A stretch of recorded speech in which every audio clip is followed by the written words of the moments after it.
Welcome to my third module for the Essence Festival. This one focusing on editing. If you've been with me for module 1 and 2, you know what I'm going to talk about. If you haven't, if you're just joining for this one, then basically what I'm going to be looking at is for Easter this year I wrote a spoken word piece called Perspectives, which is really about Mary, the mother of Jesus, and the devil, and how they viewed Good Friday and Easter Sunday and the contrast between those. So by this point I've written it, scripted it, produced it, shot it, it's all videoed, it's all on the camera, copied down onto the laptop, ready to edit. And that's what I'm going to be talking about in this module, the editing process. Which is a tricky one to talk about, really, because a lot of it, I might throw in some screenshots, a lot of it's visual stuff. But the first thing I suppose I want to get out there is editing packages, because there's a tremendous amount of editing packages on the market, and some of them are extraordinarily expensive. I'm going to tell you don't need those extraordinarily expensive editing packages. There's a whole bunch of editing packages that you can get for free. I was talking to my sister-in-law just recently, and she has to do video editing as part of her job, and she uses a free package. So it is by all means straightforward and easy enough to get a free package and produce something that is YouTube ready, that is sharing ready, that you can show with your friends, whatever. You don't need to spend money on an editing package. You do need something to edit on. For me, that's a laptop. I believe you can edit pretty well on an iPhone. You can use a tablet. In this day and age, it's really straightforward to have something you can edit on and a package to edit with without spending Hollywood level budgets. So don't think you have to go for something really high end. The editing package I use isn't free. It's also not high end. It did not break the bank or anywhere near it. And if I'm honest, the reason I use this, I've always used this, right back to when I first started videoing of any kind, and I was 28, I'm going to say, something like that. Used a borrowed video camera, a borrowed laptop with whatever package was on there. Following on from that, I had a look at a few packages when I decided I wanted to go into it, doing it myself, and I settled on the package I use because it's just got a really straightforward interface. It does a lot of real-time rendering, so I can see how stuff is going to look really quickly, and it just works for me. I know, if you're going to buy a package, I would say there's a lot of samples, there's a lot of try for 2 weeks for free, whatever offers out there. Use them, because it's really important to find a package that works for you, that you're comfortable using, rather than something that someone's recommended. And it would depend as well what you want to do with it. If you want something where you're going to be shooting a lot of blue screen or green screen stuff, there are packages that focus heavily on that. What I would say is if you are going to be doing more high-end stuff like chroma keying, green screen, that kind of thing, you'll need a laptop, a processor that can keep up with it. So that is one consideration if you're doing anything remotely advanced with your editing. That probably will require some investment in terms of what you edit on. If you're doing something really straightforward that just tells a story, yeah, you can do that on an iPhone, you can do that on a tablet. So look into it, try it out, find something that works for you. Don't get suckered into thinking you've got to spend astronomical amounts of money for something to look good. You don't. A lot of what looks good will be about the decisions that you make as the editor, rather than what your package can do for you. And that is the key bit. That's the key bit for me to talk about, really. When you're editing something, you have no more control really over what can be shot. You can go back and do reshoots, pickups, that kind of thing if you really want to. But generally what you have is what you've got. It's your job then to decide how that best tells the story that you want to tell, that the story is designed to tell. And I guess I would really think about that. What is the message? What is the story behind your story? What do you want when someone's viewed your video? What do you want them to go away feeling? What do you want them to go away with? What do you want them to go away thinking about? What do you want them to go away being challenged on? Because what you edit, the choices you make, should really centre around that. And I say choices, some of those will be made for you, unless you are lucky enough to have that Hollywood budget and the ability to go and do reshoots and whatnot. Because one thing I've found, no matter how well you meticulously plan something, invariably some things will go wrong. And I've had many occasions where the record button that somebody thought they pushed was actually the pause button, and what we've ended up with is recordings of discussions in between takes, with the takes actually being paused. I've had tripods in shot, I've had cameras in shot, I've had we're shooting stuff that's supposed to be first century Judea and there's a car in the background. You know, you it doesn't matter how well you plan something, there will be these little challenges. But what I would say is, as heartbreaking as those feel in the moment, some of the best stuff I've produced has been because of those accidents. They've been because you've had to come up with a way to work around something. And they say necessity is the mother of all creation. Certainly when you've got a problem you need to solve in the editing suite, it can lead to some really, really interesting results. In the taster session for Ashland, so I shared a video about Mary Magdalene and her meeting Jesus in the garden on his resurrection. And that's a prime example, because part of where she actually meets Jesus, part of what we were supposed to have recorded, the cameraman actually paused instead of recorded. So we lost it. And we didn't know that until we were back in the editing suite. So there's a lesson learnt there to check what you've recorded while you're still on location, I think. But it is what it is. And what that actually led to, it enabled the guy that we had writing the score, and again, it's just a friend of ours from church. He wanted to have a go at writing the music, so we had a go at writing the music. And what he'd written was sublime. It was really, really beautiful, but it would not have fitted in if we had the scene that we lost. So the fact that we lost that scene, I had to work around it, allowed this music to then fit with what we did, and the result was perfect. And I've mentioned it hopefully in each module, and I'll mention it in this one. Prayer is absolutely key. As Christians, we have this massive advantage, this huge privilege, this amazing opportunity to work with Father God, who is everything we will ever possibly know about creativity, and stuff we will never understand about creativity all comes from him.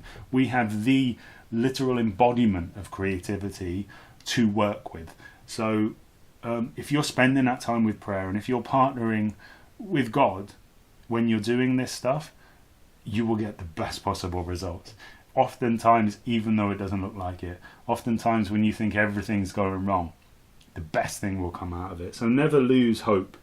Never lose hope. There's great opportunity in problem solving.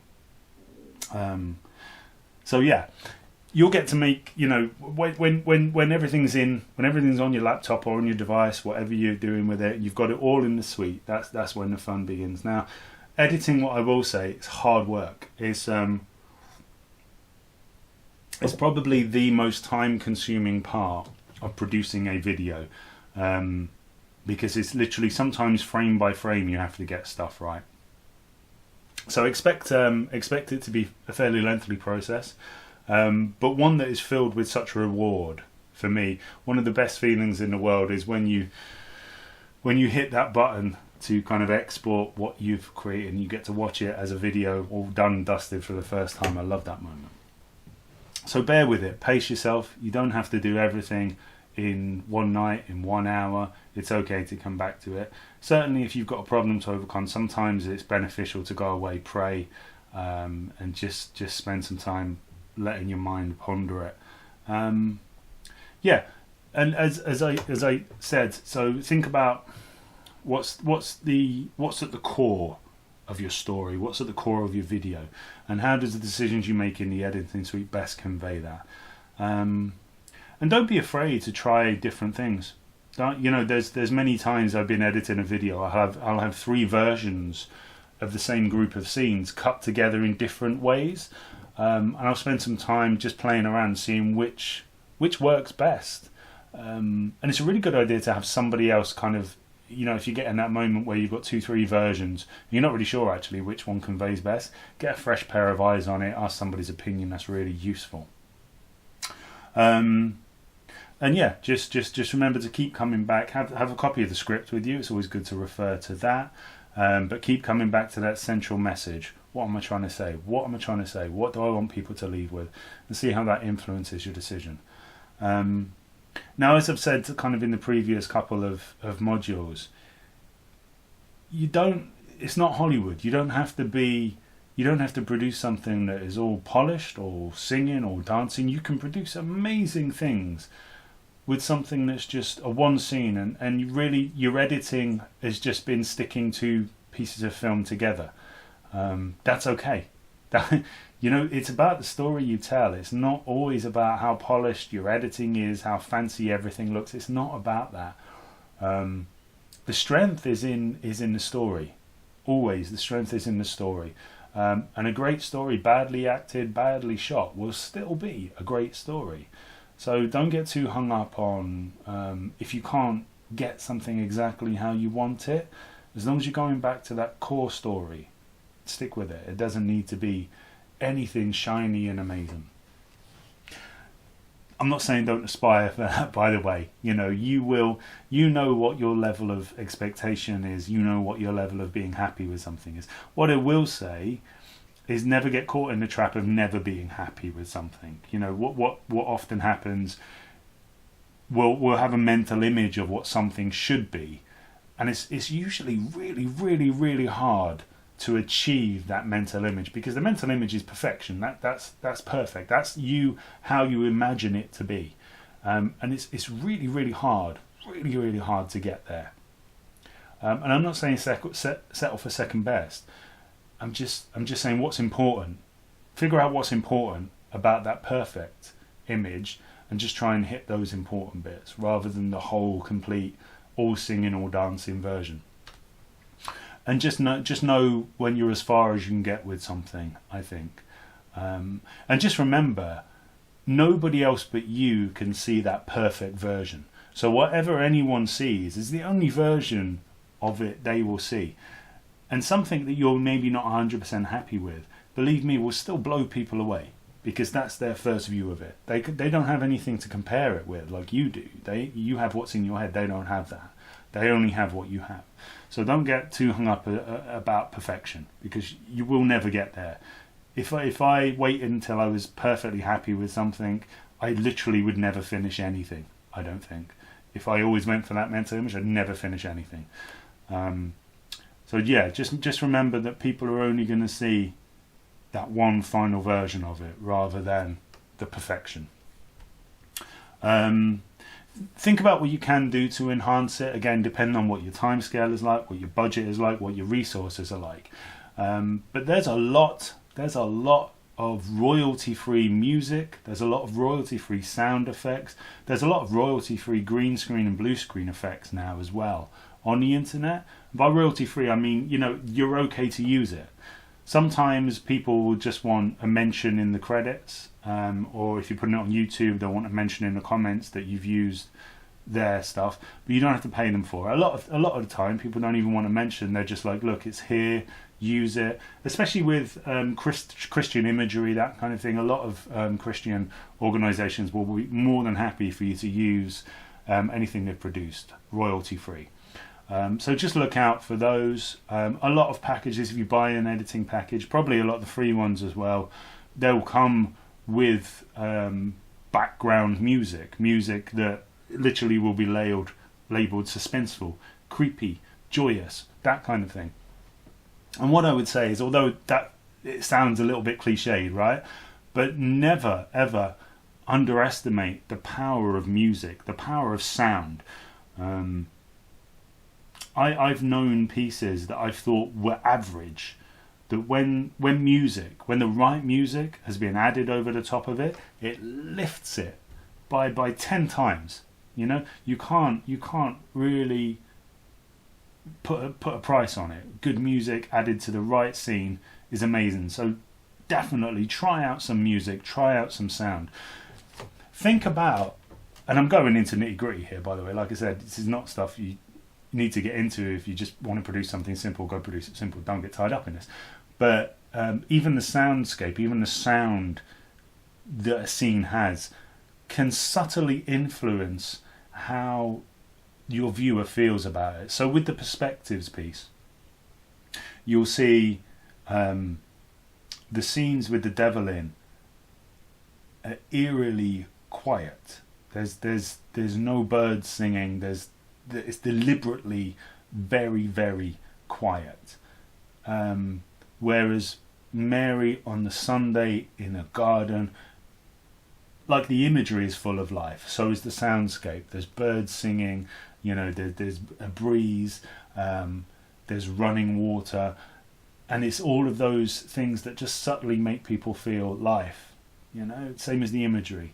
Again, the Friday scene with Mary is very subdued. It's not quiet. There is white noise. There's an environment, but it's not joyous, because I don't want it to be joyous.